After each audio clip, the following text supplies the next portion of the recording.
أعوذ بالله من الشيطان الرجيم بسم الله الرحمن الرحيم رب يسر ولا تعسر وتمم بالخير وبك نستعين يا فتاح يا فتاح يا فتاح رب اشرح لي صدري ويسر لي أمري واحلل عقدة من لساني يفقه قولي ربنا زدنا علما اللهم فقهنا في الدين آمین۔ ہم اصل ثانی لسان کی ڈیٹیلز پڑھ رہے ہیں۔ تو لسان میں ہم نے 5 اقسام پڑھی تھی۔ اقصی لسان ہے، وسط اللسان ہے، حافت اللسان ہے، طرف اللسان ہے، اور آخری حصہ ہے اس کا رأس اللسان۔ تو آج ہم رأس اللسان کے بارے میں پڑھیں گے۔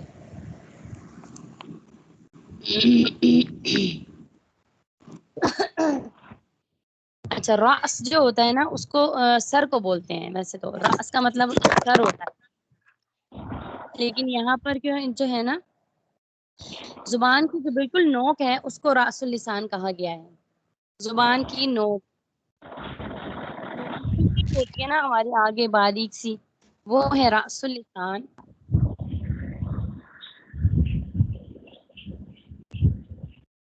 رأس اللسان کے اندر ہمارے مخارج جو ہیں وہ کون کون سے ہیں؟ سب سے پہلے اس کے اندر تو، دال، تا، تو، دال، تا، 3 حروف ہیں، ایک مخرج ہے۔ یہ مخرج کیا ہے؟ رأس اللسان جب ثنایا علیہ کی جڑ سے لگے تو دال، تا ادا ہوتے ہیں، اور ان کو مخارج کے اعتبار سے حروف نطعیہ بولتے ہیں۔ حروف نطعیہ پھر سے سن لیتے ہیں۔ زبان کی نوک یعنی رأس اللسان جب ثنایا علیہ کی جڑ سے لگے، یا اندر جو اس کے مسوڑے ہیں نا، جڑ ان کو کہتے ہیں، تو پھر تو، دال، تا 3 حروف ادا ہوتے ہیں، اور باعتبار مخرج ان کو ہم بولیں گے حروف نطعیہ۔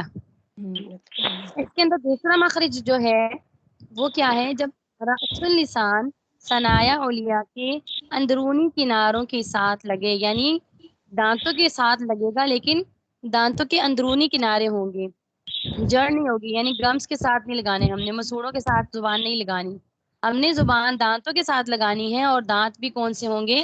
دانتوں کا اندرونی کنارہ ہوگا۔ پڑھ کے دیکھتے ہیں، و، رال، را، و، رال، را۔ ابھی میں آپ لوگوں سے ایک ایک کر کے بلواؤں گی انشاءاللہ۔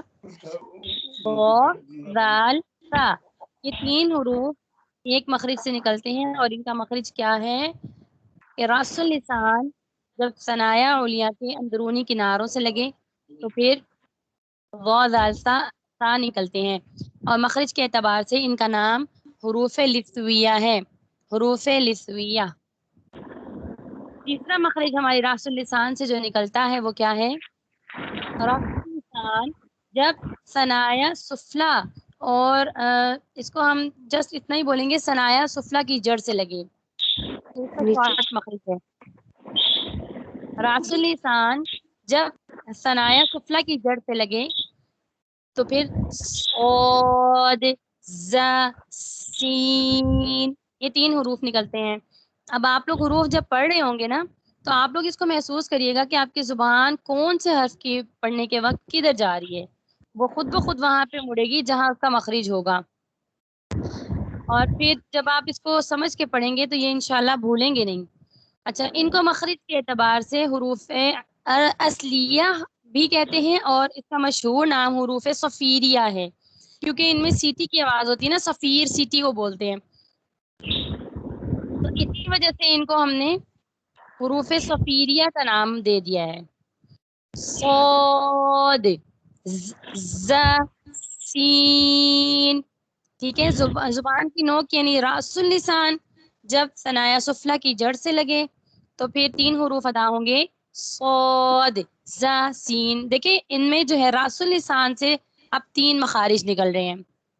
پہلا مخرج تو، دال، تا کا ہے، دوسرا مخرج ذو، زال، سا کا ہے، اور تیسرا مخرج صاد، ز، سین کا ہے۔ کیا فرق ہے؟ تینوں میں رأس اللسان استعمال ہوگی، آگے جا کے تھوڑی سی چینجنگ آ جاتی ہے. راس اللسان جب اوپر ثنائے اولیاء کے مسوروں سے لگے تو ڈالتا. راس اللسان جب ثنائے اولیاء کے اندرونی کناروں سے لگے تو ضو ڈالتا. راس اللسان جب ثنایا سفلا کی جڑ سے لگے تو صاد ذا سین. میرا خیال ہے یہ مشکل نہیں ہے.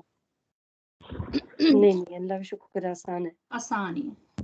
الحمدللہ. اچھا جی اب ہم دیکھتے ہیں ہمارے پاس یہ تو لسان کمپلیٹ ہو گئی. ٹھیک ہے جی اب ہم تیسرے اصول کی طرف چلتے ہیں وہ ہے اصل ثالث شفتان. شفتان کہتے ہیں دونوں ہونٹوں کو. اس کے اندر دو مخارج ہوتے ہیں. پہلا مخرج جو ہوتا ہے وہ دونوں ہونٹ ہوتے ہیں. اس سے با میم واو. با میم اور واو.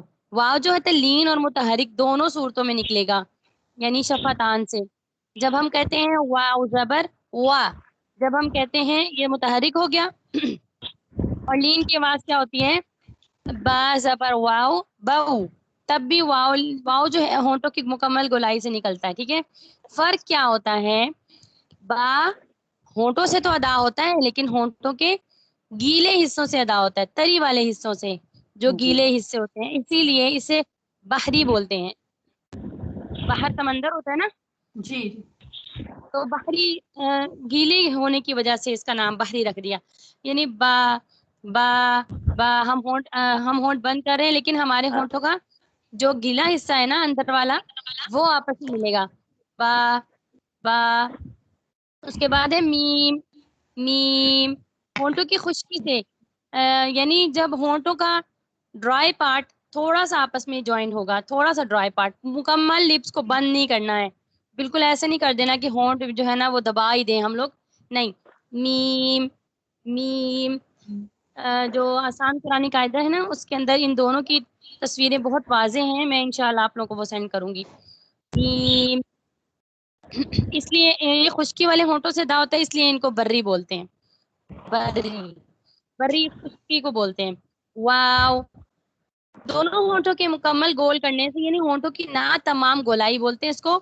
نا تمام گولائی سے شروع ہوگا اور گولائی پہ ہی ختم ہوگا.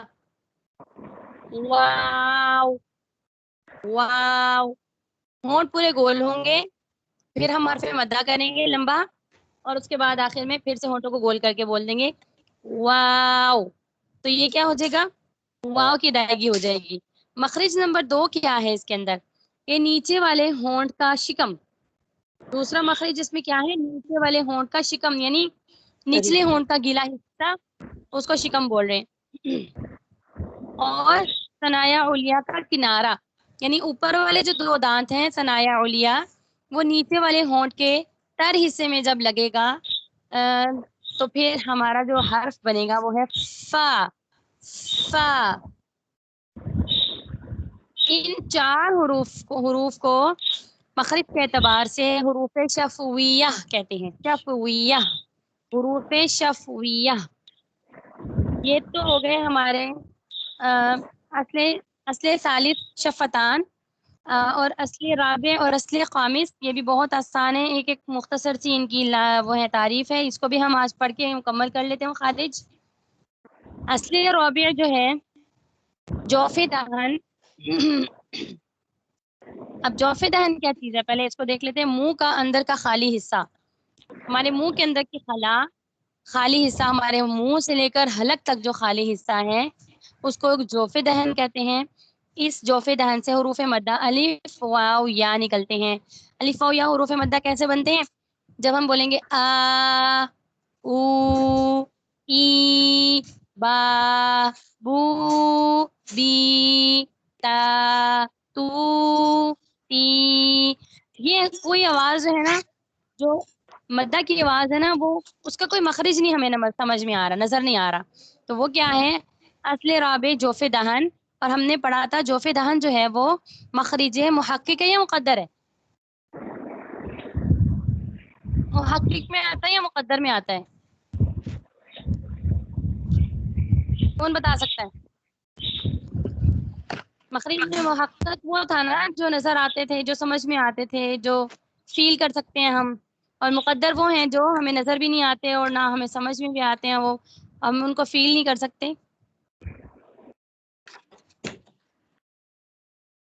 مقدر یہ میں آئے گا نا جو مخرج کہ دفعہ. مقدر ہے، مخرج مقدر ہے یہ جی، محقق نہیں ہے. محقق لسان، حلق، لسان اور شفتان، یہ 3 محقق ہیں. اور جو فتحن اور خشوم جو ہیں یہ مخرج مقدر ہیں. ٹھیک ہے. حروف مدہ کو ہم حروف جوفیہ بھی کہتے ہیں، حروف ہوائیہ بھی کہتے ہیں، اور حروف مدہ بھی کہتے ہیں. ٹھیک ہے، 3 نام ہیں ان کے. اس کے بعد ہمارے پاس اصل خامس ہے، آخری ہمارا جو اصول مخارج کا لاسٹ پارٹ وہ ہے خیشوم. خیشوم یعنی ناک کی جڑ، جڑ کا اندرونی حصہ، ناک کی جڑ کا اندرونی حصہ اس کو کہتے ہیں خیشوم. اور خیشوم سے کیا نکلتا ہے؟ نون اور میم کی غنہ کی آواز نکلتی ہے. بس خیشوم سے کوئی مخرج اور نہیں نکلتا، صرف نون اور میم غنہ کی آواز نکلتی ہے. جیسے ہم بولتے ہیں بن، بن، من، یہ جو ناک کے اندر آواز آ رہی ہے اس کو غنہ کہتے ہیں. اور یہ کہاں سے نکلتا ہے؟ ہماری ناک کی جڑ سے. تو کیا بولتے ہیں ہم عربی میں؟ خیشوم. خارج کے اعتبار سے حروف کے القابات بھی یاد کرنے ہیں آپ. ٹھیک ہے جی. اور یہ مقدر مخارج جو ہے، ان مخارج کی تعریف جو حروف کے مخارج ہیں وہ انشاءاللہ میں آپ کو ایک لکھی ہوئی صورت میں بھی سینڈ کروں گی. اور پھر ہم ایک آج کا لیسن ہم یہیں تک اینڈ کرتے ہیں. سبحانک اللہم و بحمدک نشہد ان لا الہ الا انت نستغفرک و نتوب الیک. السلام علیکم ورحمۃ اللہ وبرکاتہ. وعلیکم السلام ورحمۃ اللہ وبرکاتہ. جزاکم اللہ.